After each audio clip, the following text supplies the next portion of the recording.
চীনের বিখ্যাত কোম্পানিগুলোর কারখানাগুলো বাংলাদেশে স্থাপনের উদ্যোগ নিয়েছে ইউনূস প্রশাসন। এর মাধ্যমে ভারতের আধিপত্য কমিয়ে চীনের দিকে অগ্রসর হতে চাচ্ছেন তারা। সরকারের পক্ষ থেকে বলা হচ্ছে এর মাধ্যমে দেশে চীনের বিনিয়োগ বাড়ানো, যার উদ্দেশ্য হবে নতুন কর্মসংস্থান সৃষ্টি করা। এই লক্ষ্য বাস্তবায়নে আসন্ন চীন সফরে দেশটির বেশ কয়েকজন বড় বিনিয়োগকারীর সাথে বৈঠকের পরিকল্পনা নিয়েছে প্রধান উপদেষ্টা ডক্টর মোহাম্মদ ইউনূস। আর এটি ভালো চোখে দেখছে না প্রতিবেশী ভারত। বিগত সরকারের সময় অর্থাৎ শেখ হাসিনার হাত ধরেই বাংলাদেশে চীনের বিনিয়োগ বেড়েছে উল্লেখযোগ্য পরিমাণ। বেশ কিছু বড় প্রকল্পে চীনের বিনিয়োগ এখনও চলমান। এছাড়া দেশটি থেকে বাংলাদেশের আমদানির পরিমাণও 27% বেশি। বিগত সরকারের সময় বাংলাদেশের বিভিন্ন রপ্তানি প্রক্রিয়াকরণ অঞ্চল বা ইপিজেডে চীনা বিনিয়োগ উল্লেখযোগ্যভাবে বৃদ্ধি পেয়েছে। এর মধ্যে চট্টগ্রাম ইপিজেডে চীনা প্রতিষ্ঠান Sun A oral care company limited 40 lakh মার্কিন ডলার বিনিয়োগে একটি কারখানা স্থাপন করছে, যা মুখ ও দাঁত পরিচর্যার পণ্য উৎপাদন করবে।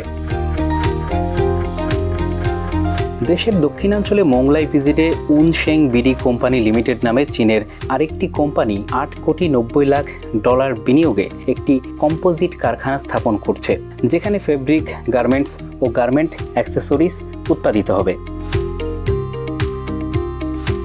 আদমজি ইপিজেডে Cherry Button Limited 1 crore 22 lakh dollar বিনিয়োগে গার্মেন্টস অ্যাক্সেসরিজ যেমন মেটাল বাটন, জিপার ইত্যাদি উৎপাদনের জন্য একটি কারখানা স্থাপন করছে। উত্তরা ইপিজেডে United Spinning and Dyeing Limited 2 crore 82 lakh dollar বিনিয়োগে ডাইড টেক্সটাইল ইয়ার্ন উৎপাদনের জন্য একটি কারখানা স্থাপন করছে। চট্টগ্রামের মিরসরাই বেবজা অর্থনৈতিক অঞ্চলে crescent hi tech company limited 76 lakh dollar বিনিয়োগে সক্রিয় ওষুধ উপকরণ এপিআই উৎপাদনের জন্য একটি কারখানা স্থাপনের কাজ শুরু করেছে। ইউনূস প্রশাসন চাচ্ছে বিনিয়োগের এই ধারা আরও বাড়িয়ে চীনের সাথে সম্পর্ক আরও উন্নত করতে। ইতিমধ্যে চীনের সোলার কোম্পানি লংগির বিনিয়োগ নিয়ে আসার আলাপ আলোচনা চলছে। এই কোম্পানি বিশ্বের 70% সোলার প্যানেল উৎপাদন করে।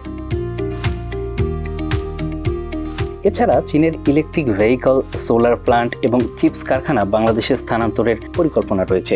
বাংলাদেশ সরকার এই খাতে বিপুল বিনিয়োগ আশা করছে এবং চীনের হাইটেক পার্কগুলোর মতো সেক্টরে চীনা প্রতিষ্ঠানগুলো তাদের কার্যক্রম বাংলাদেশে শুরু করতে পারবে। বাংলাদেশ সরকার চীনের হাসপাতাল চেইনগুলোকে বাংলাদেশে স্থাপনের পরিকল্পনা করছে। চীনের হাসপাতাল সেবা ও প্রযুক্তি থেকে বাংলাদেশ যে লাভবান হতে পারে সেটি সরকারের অন্যতম প্রধান লক্ষ্য। Bangla affairs news desk.